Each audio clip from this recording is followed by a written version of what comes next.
Charlie Chaplin. Charles Spencer Chaplin was born in London, England, on April 16, 1889. With an innate ability on stage, Charlie, at only 8 years old, managed to work with a clog dancing troupe named the 8 Lancashire Lads. But that was short-lived, and Charlie was forced to work for survival. He worked as a news vendor. He worked as a printer. He worked as a toy maker. But with his dream of becoming an actor, between jobs, he would polish his shoes, brush his clothes, put on a clean collar, and make periodic calls at theatrical agencies. Eventually, his persistence paid off, and he made his acting debut as a page boy in a production of Sherlock Holmes.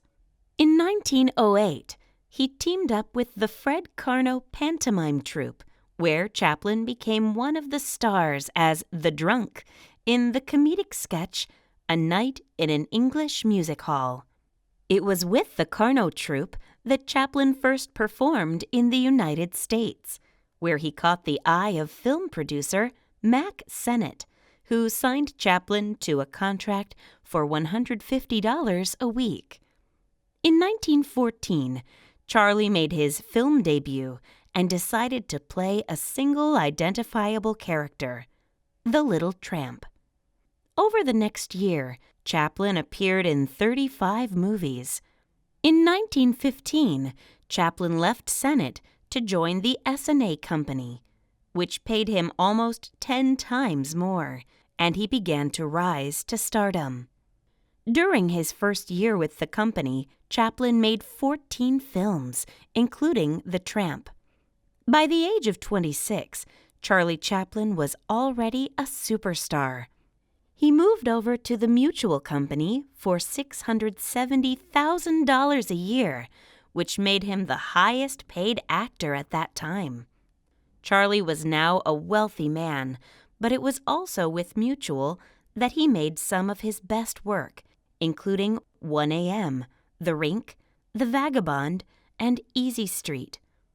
Charlie came to be known as a perfectionist. Working with him would mean countless takes, rebuilding of entire sets, and even replacements of leading actors.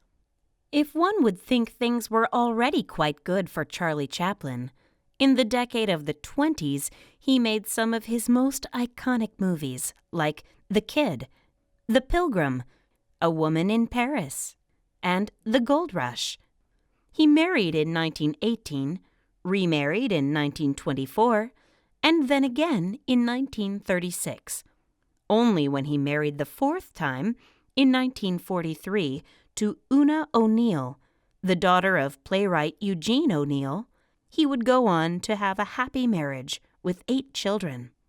Charlie Chaplin continued making movies like Modern Times and Great Dictator, which ridiculed the governments of Hitler and Mussolini. In 1975, Chaplin received further recognition when he was knighted by Queen Elizabeth. Charlie Chaplin died at his home in Switzerland on Christmas Day of 1977, surrounded by his family.